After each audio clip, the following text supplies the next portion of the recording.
Hey troops, welcome to the channel Dit Commando. My name is Ryan and I'm a former Royal Marines Commando from the United Kingdom, and today we're going to be reacting to why Vietnam War Tunnel Rat job was so deadly.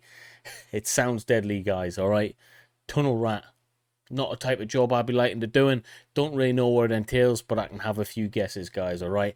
Stick around for this one. Like, share, and subscribe to the channel if you haven't done so already. I really do appreciate each and every like and subscribe, guys. Honestly, it means the world to me. So thank you for being here. I really can't express enough how much I appreciate you all.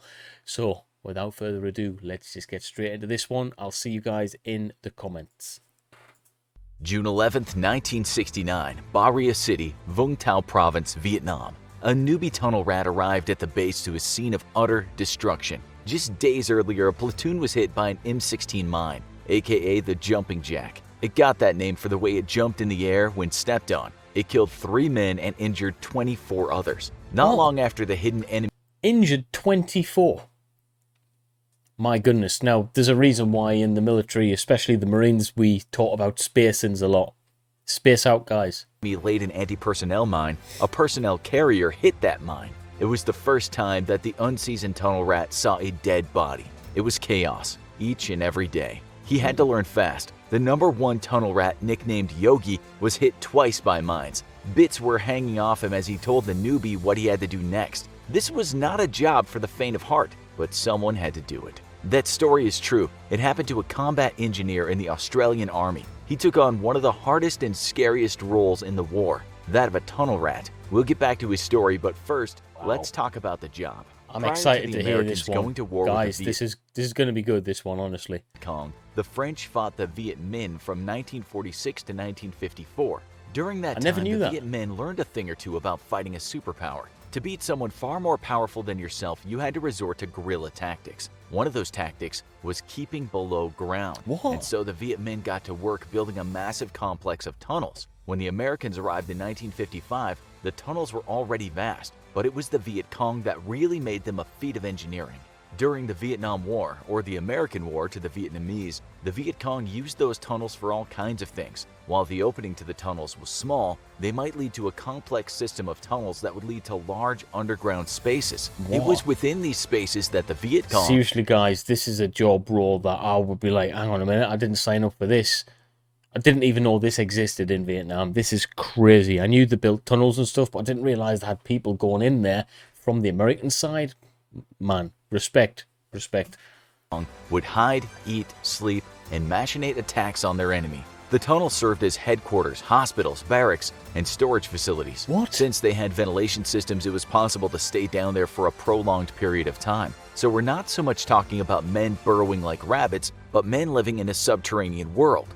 These worlds provided safety from the hostiles. Like snakes, the men would come out of them at night, lay traps for the enemy, and sneak back into the tunnel. And that's how so many American and Australian soldiers lost their lives, to mine-laying soldiers that were rarely seen above ground. It was actually an Australian combat engineering unit, the 3 Field Force, that were the first tunnel rats. The Americans later joined them, but we don't imagine guys were queuing up for the job. No. Just imagine it.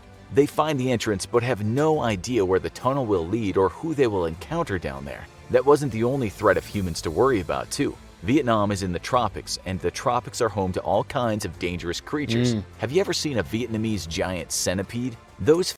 Ooh, no, I haven't, but I've heard about them. Have you seen them, guys? I've heard them monstrous, absolutely monstrous. Fast-moving, prehistoric-looking creatures deliver one of the most painful insect bites known to man. And guess what? They too like to hide in tunnels. Then there were the snakes, the highly venomous and deadly banded krait, the malignant pit viper, the king cobra, and a whole host of other badass snakes this is just that can horrible. spoil a person's day. The soldiers had to deal with ants' nests, annoying bats, rats carrying the bubonic plague, as well as spiders that weren't generally a threat to life, but could make life painful. So you can imagine that going into one of those tunnels was about as frightening as getting into Ted Bundy's Volkswagen Beetle. I mean, the thing is, right, you can forget about Ted Bundy, what he was talking about there. The fact that these men were fighting wars. I've been in the jungle, guys. I've operated in the jungle in Africa, and it was horrendous. But it was nothing like what these guys were facing. These guys are facing a ferocious enemy as well, all right? And then the elements is bad enough. The environment which you're in is horrific. I'm not joking. It's like being in a sauna all the time. There's no rest. There's even when you're lying down, you're sweating. It's hot. Everything wants to eat you. It's just such a hard environment, guys, to survive in. Never mind having a ferocious enemy who wants to kill you as well. Honestly, it's just horrific, man. Beetle, but they had to do it, lest more men get blown to bits by these damned jumping jack mines. If the men can infiltrate the tunnels, they might not only kill a few of the enemy, but they would usually come across a stash of mines, grenades, and guns. There was another problem concerning arms. The tunnels were small, and so that meant that the tunnel rats couldn't take larger guns down them. They were usually only equipped with an M1911 pistol or an M1917 revolver. They'd also have a flashlight, a knife, and usually some explosives so they could blow up whatever they found down there. You can just picture it, a man crawling through the darkness, his flashlight in one hand and his pistol in the other. That's horrendous. He crawls, and then he sees the enemy, he shoots, and then all he can hear is ringing in his ears. He's blinded by the flash and deafened by the noise. Then the earth above his head starts to fall. He needs to get out fast. What he doesn't know is that the Viet Cong have something special for him. Poisonous gas. And this tunnel rat didn't choose the gas mask option because the last time he wore one he could barely see. If the gas doesn't get him, the flood will. The Viet Cong designed this particular tunnel with a flooding feature if it should ever be infiltrated. Other times the tunnel might just collapse, which wasn't a design feature but a case of poor construction. You'd have to be crazy to do. I just can't believe that this actually happened. This existed. There was people who went down there. Let me know your thoughts on this, guys. I want to hear in the comments. Do you know any stories about these tunnel rat guys? It seems like the worst job, the hardest job in the military. This job. You also had to be short. Imagine a hulk of a man with quite the belly trying to navigate around a tunnel. Soldiers that were picked for the job were usually not taller than 165 centimeters. It was the same years later when the US Marine Corps and British Royal Marines fought in the Afghanistan War. Yeah, tunnel rats weren't only a thing in Vietnam. But let's stay. Wow, okay. So I was a Royal Marines Commando. Well, I am a Royal Marines Commando. I was formerly in. Never knew that we actually had equivalent of tunnel rats alongside our American US Marine counterpart brothers in Afghanistan. I don't know what's worse, being a tunnel rat in Afghan or being a tunnel rat in the jungle. What do you think, guys? With Vietnam for now and go back to the Australian soldier. He was trained at the Australian Army's School of Military Engineering. He actually thought that this line of study would mean he'd be facing less combat and doing more engineering. He was wrong. He was being trained to become a tunnel rat. That meant learning about things such as mine detection, disarming booby traps, safely blowing stuff up, and learning how to get through tunnels. When he arrived in Vietnam, he walked into chaos. As we said, one of the first things he saw was the aftermath of a soldier stepping on a jumping jack mine. 3 bodies were outfitted with body bags, and after that, 24 men were wounded. He said those M16 mines were everywhere, and it was part of his job to find them. What the Viet Cong did was store them in the tunnels and then lay them at night. So each day was a new day, and there was always a possibility of new mines lying around.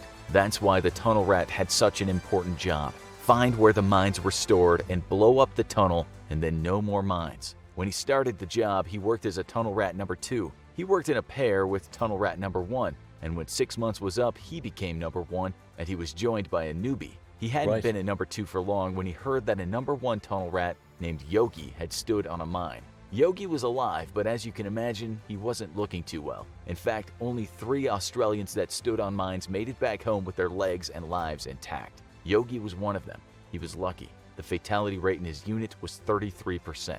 That's one reason why going 33%, 1 in 3 people is getting caught up and injured quite badly. Would you do that job if that was the percentages? I don't.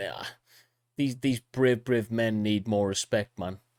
Going into tunnels was not a prospect most soldiers liked. The Americans wanted to destroy the tunnels not from the inside but from the outside. If you dropped enough bombs on suspected tunnels, then they would cave in and anyone inside would suffocate. If you sprayed poisonous gases into them, the Viet Cong would die. You could also try and flood the area where the tunnels were, and by doing that, drown the enemy. The problem was that these efforts didn't always result in success. The reason for that was the fact that the Viet Cong made more impressive tunnels. They made them blast-proof, flood-proof, and provided extra ventilation so the gases weren't effective. They also made them in a zigzag shape to mitigate the effect of an explosion. This is why the tunnel rat was indispensable. Those guys were the only thing that really worked. Believe it or not, most American soldiers were not chosen to do this job, but actually volunteered. Most soldiers— Wow. That shows you the level of bravery that our American warrior brothers had. You've got these guys volunteering to do this job. That's what I like to hear, man. True warrior brothers. America at its finest. thought you'd have to be out of your mind to do the work. The centipedes and the snakes were one thing, but suffocation in a collapsed tunnel was something from a nightmare. So why did they volunteer? One soldier back then said it was sometimes a macho thing. Soldiers did it to show others just how tough they were. He said that many tunnel rats had had problematic lives back home in the US, so they wanted to show that they could be useful. And useful they were, as well as brave. One tunnel rat named C.W. Bowman said that his fellow soldiers thought he was a maniac doing the job. He said they took bets each time he went into a tunnel, and some men betted that he would die. Some men almost did, and this would become a weakness. Imagine having your buddies betting on, is this guy coming back or not? But betting on, yeah, he's not coming back today. How would you feel about that, guys, if there was money going on you? Oh, I don't even know what the emotions must be like, man. That must just be horrendous. US military. We'll get around to that soon. Let's first take you through a mission. You shoot first and ask questions later. That was the mantra of the tunnel rat. Anything they came across, they shot at. They would usually fire only 3 bullets and then reload. The reason for this was the enemy wouldn't know how many bullets they had in the chamber. Let's say the mission was successful, and that the tunnel rat took out the enemy and discovered what was hidden down there. What would they find? On one mission, the tunnel was around 120 feet. At the end of the tunnel, the rat found places where men cooked and slept. As for items, he discovered 8 rifle grenades, 40 pounds of salt, and 6,000 pounds of rice, all of which was destroyed. On another mission, the tunnel rats found cameras, films, and printing presses, as well as weapons and ammunition. There was still a problem though, and that was the fact that even if the tunnel rats were successful, the Americans still had a problem winning the war. You can take out the tunnel, but there will always be more. This is a quote from Ho Chi Minh, the president of North Vietnam. You can kill 10 of our men for every 1 we kill of yours, but even at those odds, you will lose and we will win. Take for instance the use of booby traps, horrific things that killed around 11% of American soldiers during the war. Sometimes the Viet Cong would put a punji stake trap in a larger part of the tunnel. These were holes filled with sharpened bamboo that would be covered with branches and leaves. When a soldier stood on the trap, the spikes would impale him, and worse, the spikes might have been daubed with poison or feces. The soldier— Yeah, I've heard of this before, guys. If you're unlucky enough to step on one of these or fall down on one of these, you're going to die pretty much a horrible death, like, you know, of infection, or if your wounds haven't already made you bleed out, you'd probably die of sheer shock. I mean, that's just a gruesome way to go. It wouldn't last 1 second under Geneva Conventions.